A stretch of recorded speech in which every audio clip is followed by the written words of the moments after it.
하나님의 말씀 요한복음 20장 11절로 18절 말씀입니다. 요한복음 20장 11절로 18절 말씀. 11절로 18절 말씀 함께 읽겠습니다. 마리아는 무덤 밖에 서서 울고 있더니 울면서 구부려 무덤 안을 들여다보니 흰옷 입은 두 천사가 예수의 시체 뉘었던 곳에 하나는 머리편에 하나는 발편에 앉았더라. 천사들이 이르되 여자여 어찌하여 우느냐 이르되 사람들이 내 주님을 옮겨다가 어디 두었는지 내가 알지 못함이니이다. 이 말을 하고 뒤로 돌이켜 예수께서 서 계신 것을 보았으나 예수이신 줄은 알지 못하더라. 예수께서 이르시되 여자여 어찌하여 울며 누구를 찾느냐 하시니 마리아는 그가 동산지기인 줄 알고 이르되 주여 당신이 옮겼거든 어디 두었는지 내게 이르소서 그리하면 내가 가져가리이다. 예수께서 마리아야 하시거늘 마리아가 돌이켜 히브리 말로 라보니 하니 이는 선생님이라는 말이라. 예수께서 이르시되 나를 붙들지 말라. 내가 아직 아버지께로 올라가지 아니하였노라. 너는 내 형제들에게 가서 이르되 내가 내 아버지 곧 너희 아버지 내 하나님 곧 너희 하나님께로 올라간다 하라 하시니 막달라 마리아가 가서 제자들에게 내가 주를 보았다 하고 또 주께서 자기에게 이렇게 말씀하셨다 이르니라. 아멘. 예수님의 무덤은 비어있는 무덤이었습니다. 이제 더 이상 이 무덤에 예수님이 계시지 않았죠. 이것을 막달라 마리아와 또 여러 여자들 그리고 베드로와 요한이 직접 확인을 하게 됩니다. 특히 베드로와 요한은 이것을 보았을 때 예수님의 시체는 도둑 맞은 것이 아니라 이 쌓여있던 세마포와 수건이 잘 정리되어 있는 것으로 보아서 예수님의 부활을 기대할 수 있는 그런 상황이었습니다. 이게 무슨 일인지 확신할 수는 없었겠지만 아마도 베드로와 요한의 마음은 알 수 없는 소망감이 그들의 마음을 채웠을 것입니다. 그리고 난 이후에 오늘 본문에 이 마리아가 이 막달라 마리아가 등장하게 되죠. 이 여인은 부활하신 예수님을 만난 첫 증인이었습니다. 성경이 이 막달라 마리아에 대해 풍성한 이야기를 전하고 있지는 않지만 누가복음 8장에 자신들의 제물로 예수님을 섬겼던 그 여인들의 이름이 나오고 있는데 여기에 막달라 마리아가 소개가 되고 있습니다. 누가복음 8장 2절 말씀 함께 읽겠습니다. 또한 악귀를 쫓아내심과 병 고침을 받은 어떤 여자들 곧 7 귀신이 나간 자 막달라인이라 하는 마리아와 라고 했습니다. 7 귀신이 나간 자 막달라인이라는 마리아 이렇게 기록이 되어 있습니다. 그런데 우리가 혼돈하지 말아야 할 것은 요한복음 12장에 예수님의 발에 향유를 부었던 그 베다니의 마리아와는 다른 사람이다 라는 것입니다. 그리고 누가복음 7장에 나오는 죄인 여성도 예수님의 발에 향유를 붓는데 많은 경우 이 여인을 막달라 마리아일 것이다 라고 추정을 하죠.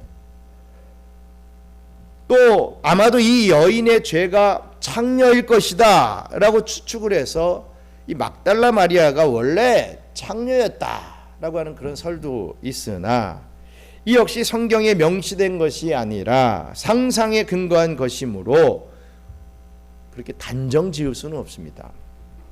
아무튼 이 여인은 예수님을 힘껏 섬기고 주님으로 믿고 사랑했던 여인이었음은 분명했습니다.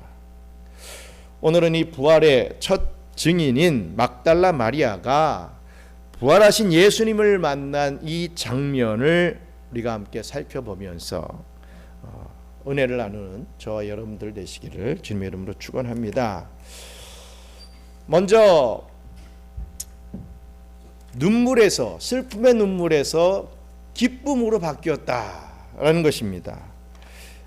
그 사건 자체로는, 예수님의 죽음 자체로는 슬픔에 눈물을 흘릴 수밖에 없는 상황이었지만 예수님의 부활로 인하여서 기쁨의 눈물을 흘리는 그러한 역사가 펼쳐지더라라는 것입니다. 요한복음 20장 11절로 13절 말씀 함께 읽겠습니다. 마리아는 무덤 밖에 서서 울고 있더니 울면서 구부려 무덤 안을 들여다보니 흰옷 입은 두 천사가 예수의 시체 뉘었던 곳에 하나는 머리편에 하나는 발편에 앉았더라. 천사들이 이르되 여자여 어찌하여 우느냐 이르되 사람들이 내 주님을 옮겨다가 어디 두었는지 내가 알지 못함이니이다. 아멘.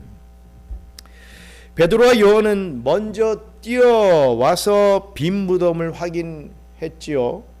그리고는 집으로 돌아가 버렸습니다. 그리고 뒤늦게 다시 돌아온 막달라 마리아는 빈 무덤을 보면서 눈물을 흘렸다는 것입니다.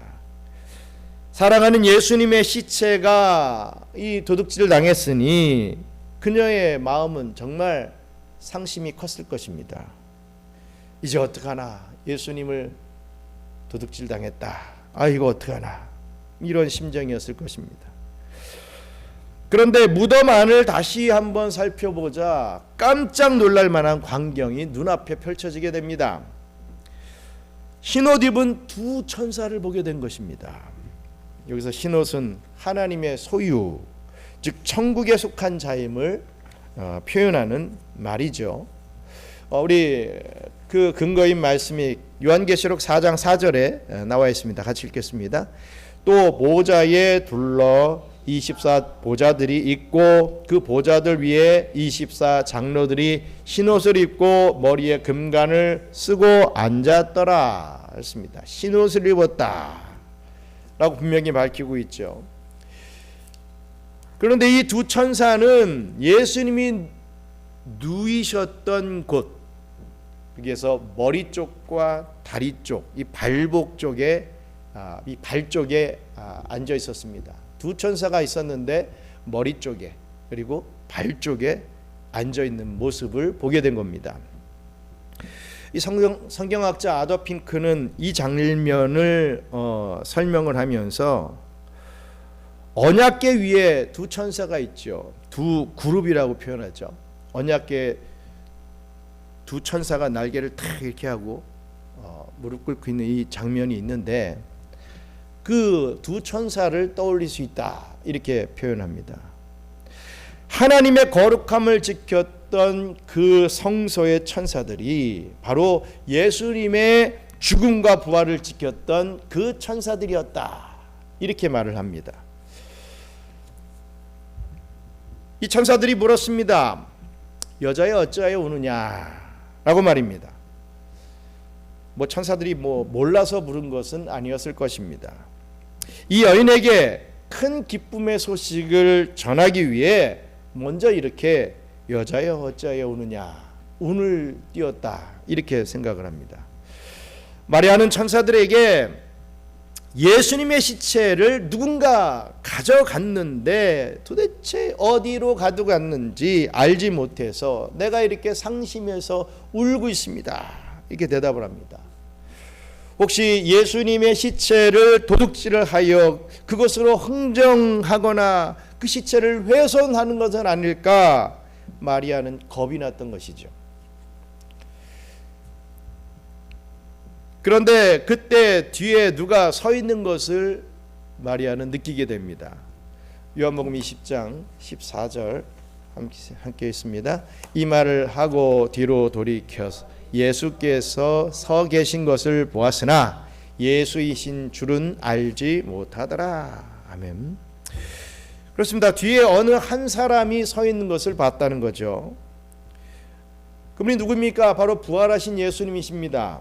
그러나 이 막달라 마리아는 그분이 예수님이신지 알아보지 못했던 것입니다. 아니 왜 못 알아봤을까요? 얼마 전까지만 해도 예수님 따라다니고 예수님의 그 십자가에 못 박히신 것까지 다 직접 눈으로 본 사람인데 왜 가까운 거리에 있는데도 못 알아봤겠습니까? 어느 주석가는 마리아의 눈에 눈물이 너무 막 흘러내려가지고 이 눈이 흐려져서 예수님을 알아보지 못했을 것이다. 이런 주석을 하는 사람도 있습니다. 그러나 여기에는 중대한 부활의 진리가 담겨져 있습니다.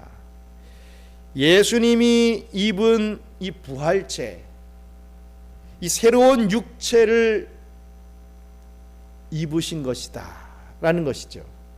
예수님이 새로운 부활체인 이 새로운 육체를 입었다 라고 하는 부분입니다. 이전과는 다른 몸과 다른 모습이었다는 표현입니다. 그래서 엠마오로 가던 두 제자도 예수님을 떡하니 옆에서 보고 얘기를 하면서도 알아보지 못했다라고 누가복음 24장에 말씀하고 있지 않습니까? 그리고 우리가 다음 주에 또 살펴보겠지만 예수님은 제자들이 문을 잠가 놓은 집 그 벽을 뚫고 들어가시는 그런 모습을 보여주십니다. 이전에는 가지지 않은 신령한 육체인 것을 보여주시죠. 하지만 또 당황스러운 것은 제자들에게 나타나실 때는 또 알아보도록 나타나신다는 거죠. 게다가 손에 못자국과 허리에 창자국까지 다 내보이시지 않습니까? 도대체 이것을 어떻게 설명할 수 있겠느냐는 말씀입니다.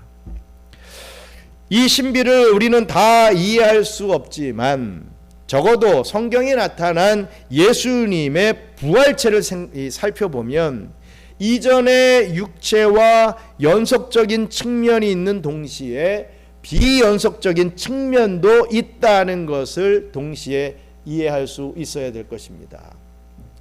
우리 또한 마찬가지입니다. 우리가 이제 주님 오시는 날에 부활하게 되죠. 무덤에 묻히거나 화장을 해서 가루가 된 사람이거나 지금 이렇게 살아 있을 때 우리 주님이 오시거나 다 똑같이 부활체를 입습니다. 그때는 지금 이 육신과는 다르다는 거죠. 불사의 육신을 입게 된다는 것입니다. 우리 예수님이 그런 육체를 가지셨다라고 우리는 믿어야 될 것입니다. 이것을 앞으로 이루어질 우리의 부활과도 이렇게 연결시켜 이해할 수 있어야 된다는 것입니다. 우리가 부활하면 지금 이대로의 몸이 아니라 정말 새로운 몸을 얻게 될 것입니다. 전 너무 기쁩니다. 제 몸이 좀 마음에 들지 않기 때문에 그때가 되면 얼마나 아름다운 모습으로 변화가 될 것인가 이런 어떤 기대를 하게 됩니다. 여기 계신 우리 성도님들도 참으로 아름다운 육신을 가지고 계시지만 더 아름답고 더 이쁜 모습으로 부활하게 될 것이다. 여러분 그런 기대를 가져야 되지 않겠습니까? 우리 사도 바울은 이러한 설명을 합니다. 고린도전서 15장 44절 말씀 같이 읽겠습니다. 육의 몸으로 심고 신령한 몸으로 다시 살아나나니 육의 몸이 있은즉 또 영의 몸도 있느니라 라고 설명을 합니다. 새하늘과 새 땅에서 영원히 살아가게 될 우리의 몸은 이렇듯 새로운 몸이 될 것이다 라는 것입니다. 지금처럼 잘생긴 사람, 못생긴 사람, 건강한 몸, 건강하지 않은 몸 이렇게 차별 있는 그런 몸이 그런 몸뚱이가 아닐 것이라는 겁니다. 확실히 그 몸이 어떤 몸일지는 모르겠지만 우리는 예수님처럼 이렇게 신령한 몸으로 다시 살아날 것이다. 그리고 영원한 삶을 살 것이다 라는 것은 팩트입니다. 하지만 동시에 우리는 서로가 서로를 알아보는 지금과의 연속적인 측면의 육체를 가지게 될 것입니다. 그래서 우리는 천국에서 서로 보며 기뻐하고 즐거워하며 서로를 섬기는 그러한 존재가 될 것이다 라는 것이죠. 요한복음 20장 15절로 26절 또 함께 있습니다. 예수께서 이르시되 여자여 어찌하여 울며 누구를 찾느냐 하시니 마리아는 그가 동산지기인 줄 알고 이르되 주여 당신이 옮겼거든 어디 두었는지 내게 이르소서 그리하면 내가 가져가리이다. 예수께서 마리아야 하시거늘 마리아가 돌이켜 히브리 말로 라보니 하니 이는 선생님이라는 말이라. 아멘. 우리 예수님은 천사에 이어서 다시 이 막달라 마리아에게 묻습니다. 어찌하여 울며 누구를 찾느냐 이렇게 물었습니다. 마리아는 예수님을 동산직인 줄 알았죠. 그래서 만일 당신이 예수님의 시체를 옮겼거든 어디에 두었는지 좀 말해주세요 이렇게 말을 합니다. 그러면 막달라 마리아인 자신이 예수님의 시체를 다시 가져가겠다 이런 표현을 쓴 것이죠. 그런데 그때 우리 예수님께서 마리아의 이름을 부르십니다. 마리아야 라고 말이죠. 그제서야 마리아는 이분이 누군지를 알아차리게 됩니다. 마치 양이 자기의 이름을 부르는 목자를 알아보는 것과 같이 목자가 양을 향해서 이쁘나 이렇게 부르면 탁 양이 알아차리고 목자를 쫓아오는 것 같이 그러한 모습이라는 거죠. 예수님이 마리아야 부르니까 마리아가 나의 목자시구나 이분이 예수님이시구나 알아차리게 되었다는 것입니다. 요한복음 10장 3절 4절 함께 했습니다. 문지기는 그를 위하여 문을 열고 양은 그의 음성을 듣나니 그가 자기 양의 이름을 각각 불러 인도하여 내느니라. 자기 양을 다 내놓은 후에 앞서 가면 양들이 그의 음성을 아는 고로 따라오되. 양은 자기 목자의 음성만 따라간다 그랬죠. 아무리 다른 목자가 이름을 불러도 따라가지 않고 자기를 키우고 보호하고 밥 주고 물 주는 그 목자만을 쫓아간다고 합니다. 그러한 모양이라 이겁니다. 마리아는 예수님을 향하여 감격적인 탄성을 내질렀습니다. 뭐라고 합니까? 라보니라고 했다 그랬죠. 이 말은 선생님이여 라는 말이라고 했습니다. 이분은 그저 동산지기가 아니라 자신이 그동안 믿고 따랐던 예수님이심을 깨닫게 된 것입니다. 울고 있던 그녀의 눈물은 이 슬픔의 눈물에서 기쁨의 눈물로 바뀌었을 것입니다. 상실감의 눈물에서 회복의 눈물로 바뀌어 버렸을 것입니다. 고통의 눈물에서 소망의 눈물로 완전히 바뀌었을 것입니다. 이렇게 예수님의 부활은요, 슬픔에서 기쁨으로 우리를 변화시킨다라는 사실을 우리는 믿어야 할 것입니다. 우리 시편 30편 11절 말씀 같이 읽겠습니다. 주께서 나의 슬픔이 변하여 내게 춤이 되게 하시며 나의 베옷을 벗기고 기쁨으로 띠우셨나이다. 그렇습니다. 부활은 우리에게 이러한 기쁨의 소식이라는 거죠. 우리를 춤추게 하고 기쁨으로 띠우게 하는, 슬픔에 잠겨 있던 우리가 이제는 기쁨의 존재로 바뀐다라는 것입니다. 왜냐하면 여러분, 부활이 없다면요, 인생은 비참한 이 고통에서 시작하여 그 고통으로 끝나는 슬픔의 인생이 되기 때문입니다. 아무리 행복을 추구하면서 살아도 여전히 외롭고 여전히 고통스러운 인생이 이렇듯 부활이 없이 이렇게 끝나버린다면 참으로 불쌍한 인생이 아니고 무엇이겠습니까? 게다가 인간의 육체는 우리 보통 20대에 가장 아름다운 모습을 보이죠. 아무리 못생긴 사람도 20대쯤 되면 뭔가 후광이 있고 아름다움이 생겨납니다. 그러다가 그 이후로 점점 안타깝게도 후패해져 가지요.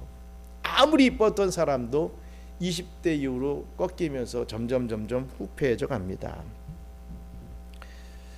인생에서 창창할 때보다 더 오랜 시간 동안 나이 들고 고장이 나버리는 그런 육체를 가질 뿐입니다. 뭐 어떤 사람은 이렇게 말할지도 모릅니다. 만일 부활이 없다 하더라도 우리가 이 땅에서 예수님 믿고 행복하게 살면 그것으로 뭐 족한 것 아니겠습니까? 이런 말을 할지도 몰라요. 그런데 이런 질문에 대해서 사도 바울은 이렇게 대답을 합니다. 고린도전서 15장 19절 말씀 같이 읽겠습니다. 만일 그리스도 안에서 우리가 바라는 것이 다만 이 세상의 삶뿐이면 모든 사람 가운데 우리가 더욱 불쌍한 자이러라 라고 말입니다. 우리가 어려움 중에도 여러분 기뻐할 수 있는 까닭은요, 내일이면 내 통장에 돈이 꽂힌다, 이것 때문에 기뻐하는 게 아닙니다. 내일이면 내가 이 병상에서 태어난다, 뭐 이 정도 때문에 기뻐하는 게 아닙니다. 우리 크리스찬들은 부활이 있기 때문에 기뻐할 수 있어야 됩니다. 그런데 우리는 그것을 잊고 살죠. 무엇을 기뻐할 것인가? 왜 내가 이 땅에서 이렇게 고통받으며 살아가야 되는 것인가? 그 까닭을 잊고 살 때가 많습니다.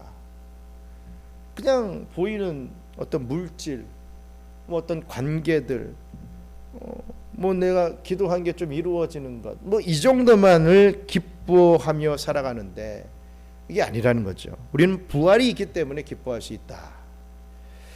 우리가 한평생 고생만 해도 소망을 가지는 까닭은 우리에게 부활이 있기 때문이다. 믿으시기 축원합니다. 이렇게 부활은 슬픔의 사람인 우리에게 기쁨을 주는 진리라는 것입니다. 여러분, 다시 한번 우리 인생에 부활이라는 것을 기억하시기 바랍니다. 잊지 마시기 바랍니다. 부활을 믿고 기뻐하는 삶을 살아갈 수 있어야 됩니다. 내가 왜 이러지? 에휴, 죽으면 끝나니까. 이 정도로 우리의 인생을 그렇게 이 도마 위에 두지 마시고, 정말 우리에게는 부활이 있고 부활 이후에 영원한 불사의 육체를 입고 또 이 땅에서 영원히 사는 게 아니라 정말 주님과 함께 기쁨의 삶을 살아갈 것이다. 이것을 믿으며 소망 중에 기뻐할 수 있는 저와 여러분들 되시길 간절히 바랍니다. 끝으로 이 막달라 마리아는 첫 부활의 증인이 되었습니다. 참 귀한 자리죠. 감각적인 제외가 이루어진 후에 우리 예수님은 마리아에게 이렇게 말씀을 하죠. 요한복음 20장 17절 같이 읽겠습니다. 예수께서 이르시되 나를 붙들지 말라. 내가 아직 아버지께로 올라가지 아니하였노라. 너는 내 형제들에게 가서 이르되 내가 내 아버지 곧 너희 아버지 내 하나님 곧 너희 하나님께로 올라간다 하라 하시니. 아멘. 예수님께서 이렇게 말씀을 하십니다. 그런데 여기서 보시면 붙들지 말라. 예수께서 이르실 때 나를 붙들지 말라 라고 하는 이 헬라어 원어는 합토라고 하는 언어인데, 이 말은 만지다, 대다, 붙들다 라는 뜻이 있습니다. 그런데 이전에 개역 한글 및 몇몇 성경을 보시면 나를 만지지 말라라고 기록되어 있는 것을, 이 번역되어 있는 것을 보게 됩니다. 그것으로 인해서 많은 오해가 생기게 됩니다. 너무 반가워서 예수님을 안고 손이라도 잡고 싶은 마리아였는데 예수님이 자신을 못 만지게 하신 것이라고 사람들이 생각하게 되는 거예요. 마치 유명한 연예인, 뭐 손흥민 같은 사람들 뭐 공항 나갈 때 어떻게라도 사인도 받고 뭐 만져도 보고 뭐 이렇게 하고 싶은데 경호원이 딱 맞고서 안 돼! 만질 수 없어! 뭐 이런 어떤 뉘앙스를 갖게 된다는 것입니다. 그러면서 자연스럽게 아니 왜 못 만지게 하셨을까 이렇게 생각하게 된다는 거죠. 그런데 아이러니한 것은 잠시 후에 우리 예수님이 제자들을 또 만나셔서는 자신의 손과 허리를 만져봐라 라고까지 하신 것을 봅니다. 아니 마리아에게는 만지지 마 이렇게 얘기하면서도 다른 제자들 앞에서는 만져봐 또 이렇게 하시는 게 이상하지 않습니까? 정말 이런 예수님의 행동이 이해가 되지 않습니다. 하지만 지금 우리가 보고 있는 이 개역개정 성경에는요, 나를 붙들지 말라라고 분명하게 번역을 해놨습니다. 나를 만지지 말라가 아니라 붙들지 말라로 번역해놨습니다. 이것이 훨씬 더 합당한 번역이죠. NIV 성경에서도 Do not hold on to me라고 했습니다. hold라는 이 표현을 썼죠. 마리아는 단순히 예수님을 만지고 싶었던 것이 아니라 부활하신 예수님과 함께하고 싶었다라고 하는 의미로 우리가 이 문장을 봐야 될 것입니다. 마리아의 마음은 예수님 앞으로는 우리를 좀 떠나지 마시고 오랫동안 우리와 함께 해주세요 라고 하는 그런 마음이었을 것입니다. 그러므로 예수님께서는 아니다, 그럴 수 없다 라고 하는 의미의 말씀으로 나를 붙들지 말라 이렇게 했던 것이죠. 왜입니까? 왜냐하면 구속사의 경륜에 따라서 우리 예수님은 이제 승천하셔서 예수님의 보좌 우편에 앉으셔야 했기 때문입니다. 그렇게 하지 않고 내가 너와 계속 같이 할 수 있는 그런 부분이 아니라는 거죠.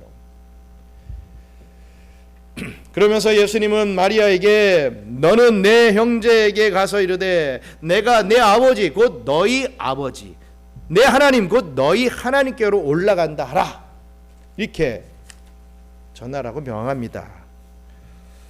여기서 이 표현을 잘 한번 보시기 바랍니다. 예수님은 제자들을 가리켜서 내 형제라고 말씀하십니다. 너는 내 형제들에게 가서 이렇게 표현하죠. 내 형제라는 표현을 씁니다.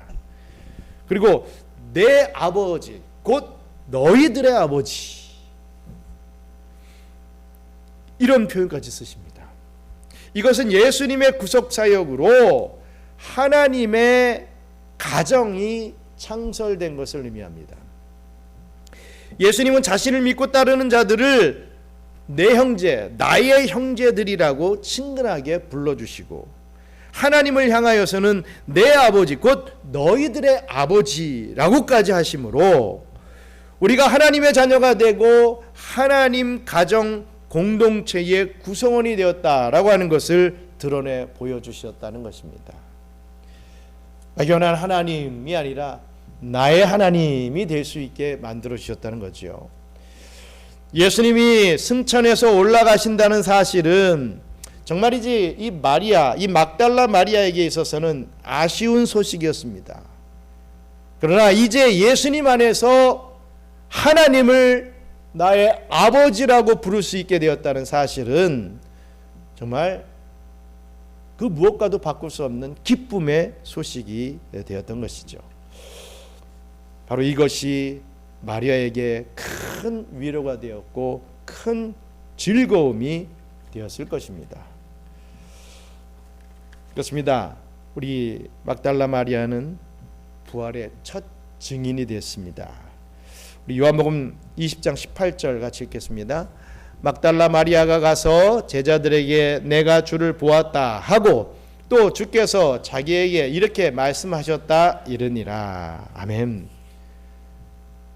가서 전하라고 하는 그 말씀을 듣고 제자들에게 가서 내가 주님을 보았습니다 라고 분명하게 전하죠. 부활의 첫 증인이 된 것입니다. 베드로와 요한이 먼저 집으로 가서 예수님이 부활하셨다 이렇게 증거한 거 아닙니다. 막달라 마리아가 가서 외친 거죠. 예수님의 명을 받은 마리아는 이렇듯 제자를 찾아갔습니다. 그리고 기쁨의 소식을 외쳤죠. 내가 주를 보았다. 내가 주를 보았다. 그리고 그리스도께서 전한 소식을 전합니다. 주께서 자기에게 이렇게 말씀하셨다라고 말이죠. 승천의 소식과 하늘 가족이, 우리가 다 하늘 가족이 되었다라는 그 소식을 이 제자들에게 다 전합니다. 확신을 가지고 전합니다. 그래서 막달라 마리아는 말씀드렸다시피 부활의 첫 증인이 된 것입니다. 뭐 정확하진 않지만 공간복음과 연결해서 부활하신 주님을 목격한 이 순서를 한번 정리해 보면요, 이렇게 됩니다. 첫 번째가 막달라 마리아에게 전했고, 또 두 번째 무덤에 다녀온 여자들에게, 그리고 세 번째 시몬 베드로에게, 네 번째 엠마오로 가던 두 제자에게, 다섯 번째 이 다락방에 있던 10 제자에게, 여섯 번째 뒤늦게 들어온 도마에게, 그리고 일곱 번째 갈릴리 호수에서 이 물고기를 잡고 있던 7 제자에게 나타나셔서 전하게 됩니다. 이 중에 이 막달라 마리아가 첫 번째로 예수님의 부활의 증인이 된 것이죠. 막달라 마리아는 예수님의 마지막을 끝까지 지켰던 여인이었습니다. 위험을 무릅쓰었죠.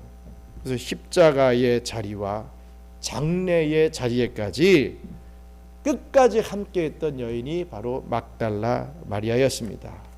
이 마가복음 15장 40절도 있습니다. 멀리서 바라보는 여자들도 있었는데 그 중에 막달라 마리아와 또 작은 야고보와 요새의 어머니 마리아와 또 살로메가 있었으니, 이 여인이 부활의 영광을 가장 먼저 눈으로 본 여인이 되었던 것이죠. 막달라 마리아, 그가 부활의 영광을 가장 먼저 보고 가장 먼저 증거한 정말 엄청난 복된 자가 되었다라는 것을 우리가 알게 됩니다. 성도 여러분, 이 부활의 첫 증인은 악령에 사로잡혀 있었으나 그리스도로 인하여서 자유함을 얻은 여인이었습니다. 뭐 잘하고 뭐 대단한 그런 여인이 아니었던 거죠. 그는 십자가의 은혜를 체험했고 믿음의 자리를 끝까지 지켰던 여인이었습니다. 이 여인이 바로 부활의 증인이 된 것이죠. 첫 증인이 된 것입니다. 그리고 그 이후로 수많은 사람들이 계속해서 부활의 증인으로 서게 됩니다. 둘째, 셋째, 넷째, 그리고 지금의 우리에게까지 이르러서 이 부활의 증인이 계속해서 이어지고 있습니다. 저와 여러분들은 예수님이 부활한 것을 눈으로 보진 못했지만 하나님의 말씀을 통해서 믿고 부활을 증거하는 자가 되지 않았습니까? 우리 역시도 세상의 영에 사로잡혀 있었으나 그리스도로 인해서 자유함을 얻은 자로서 우리가 그러한 부활의 증인이 될 수 있었습니다. 십자가의 은혜를 체험했고 또 믿음의 자리를 지금까지 지키고 있는 자가 저와 여러분들 아닙니까?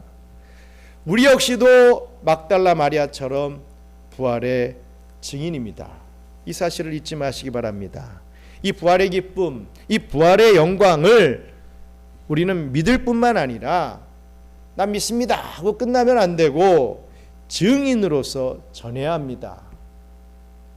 증인은 막중한 사명을 갖고 있는 자입니다. 그 증인의 말 한마디가 이 피해자를 살리고 죽일 수도 있는 그러한 엄청난 영향력을 갖고 있지 않습니까? 우리가 재판에서도 보면요, 우리의 이 말 한마디가 한 영혼을 죽일 수도 있고 살릴 수도 있다라고 하는 이 책임감과 사명감을 가져야 할 것입니다. 주께서 이렇게 말씀하셨다고 전하는 삶을 우리는 살아가야 됩니다. 누구에게요? 자녀들에게, 이 가족에게, 사랑하는 친지와 친구들에게 이 부활을 우리의 삶으로 전해야 되고 우리의 입으로 전할 수 있어야 됩니다. 이 부활을 전할 때 하나님이 구원하시기로 작정된 백성들은 반드시 이 복음의 말씀을 듣고 그 부활의 영광을 소망하게 될 것임을 믿으시기 바랍니다.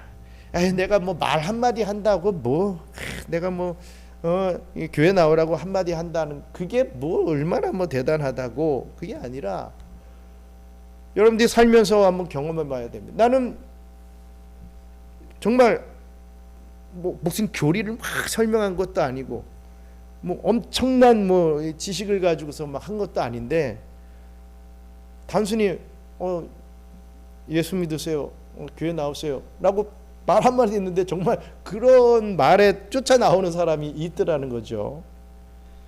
그건 저와 여러분들이 아무도 모릅니다. 우리는 전할 뿐입니다. 부활의 소식을 전하고 그 부활의 자리에 함께 할 수 있는 자들을 우리 주님 앞에 나올 수 있게 만드는 그 부활의 증인이 바로 저와 여러분들이 되시기를 주님의 이름으로 축원합니다. 기도하겠습니다. 우리의 모든 신앙의 삶이 초점이 그렇게 맞춰져야 됩니다. 영혼을 구원하는 데 맞춰져야 됩니다. 나 아닌 다른 영혼들이 주님 앞에 나올 수 있게 되기를 우리의 삶이 사라져야 된다 이거죠. 내 삶은 그냥 내 삶이고 누군가 알아서 저 전도하겠지, 전도는 목사님이나 하는 거지, 이런 게 아니라 우리의 삶을 통해서 숨겨져 있던 하나님의 백성들이 하나 둘씩 주님 앞에 나오게 되는 그 역사의 중심에 저와 여러분들이 있어야 되는 것입니다. 막달라 마리아가 예수님을 부활을 그 경험을 하고 확인을 하고 가서 전하지 않으면 무슨 역사가 일어나겠습니까? 가서 내가 예수님을 봤다, 예수님이 부활하셨다, 똑똑하게 증언을 했습니다. 증거했죠. 그러면서 계속해서 그 부활의 증인들이 늘어가게 된 건 아니겠습니까? 내가 입을 닫고 있는 자가 아니라 내가 입을 열고 나의 삶에서 부활이 증거되는 그런 역사가 이루어질 수 있게 해달라고 우리 함께 기도하겠습니다. 감사합니다. 하나님, 우리의 하나하나의 신앙의 삶이 부활을 증거하는 삶이 될 수 있게 도와주시옵소서. 우리의 한마디 한마디에 이 입술에서 나오는 이 말이 부활을 증거하는 자의 말이 될 수 있게 도와주시옵소서. 입을 꼭 닫고 있고 다른 세상의 지식만을 계속해서 뿜어내고 있으면서 예수 믿으라는 말, 예수님이 부활하셨다라고 하는 이 엄청난 사실을 아무에게도 증거하지 못하는, 그러면서 평생을 살다가 부끄러운 구원을 받게 되는 저희들이 되지 않게 하여 주시고, 우리들을 이 사단의 세력에서 자유케 하셨고, 정말 우리들이 이 마음만 먹으면 모든 주님의 이 부활을 증거할 수 있는 그러한 모든 조건을 갖췄음에도 불구하고 이 세상 살면서 다른 것에만 정신 팔려 살아가는 저희들이 되지 않기를 원합니다. 더 집중하여서 예수님을 쫓아나갈 수 있는, 그 부활을 증거할 수 있는 그 증인으로서의 삶을 살아드릴 수 있도록 축복하여 주시옵소서. 감사합니다. 하나님, 부활의 증인 되기를 소망합니다. 아버지 하나님, 나 아닌 누군가가 증언하겠지, 내가 괜히 증언했다가 창피당하고, 내가 불이익을 당하고, 예수 믿는다고 하면 그동안에 잘 유대관계를 이루다가 나를 안 끼워주는 거 아니야. 괜한 영적인 피해의식에 쌓여서 아무에게도 나는 예수 믿습니다, 예수님이 부활하셨습니다를 증거하지 못하는 그런 인생을 살아가는 저희들이 아니었는지 되돌아보게 하여 주시옵소서. 아버지 하나님, 눈만 뜨면 예수님의 부활을 증거할 수 있는 그런 삶을 살아드릴 때 과연 우리의 이 삶에 어떠한 역사가 일어나게 되는지를 꼭 체험할 수 있도록 도와주시옵소서. 세상에 복이라고 하는 이 조건들만 쫓아다니다가 아무것도 못하는 부끄러운 구원을 받는 자가 되지 아니하고 정말 주님을 쫓아갈 수 있는 그런 복된 삶을 살아드릴 수 있도록 우리 경양의 모든 성도들을 축복해 주시옵소서. 감사를 드리며 모든 말씀 예수님 이름으로 기도드리옵나이다. 아멘. 주기도 오늘 마치겠습니다. 하늘에 계신 우리 아버지여, 이름이 거룩히 여김을 받으시오며 나라가 임하시오며 뜻이 하늘에서 이룬 것 같이 땅에서도 이루어지리이다. 오늘 우리에게 일용할 양식을 주시옵고 우리가 우리에게 죄 지은 자를 사해 준 것 같이 우리 죄를 사하여 주시옵고 우리를 시험에 들게 하지 마시옵고 다만 악에서 구하옵소서. 나라와 권세와 영광이 아버지께 영원히 있사옵나이다. 아멘.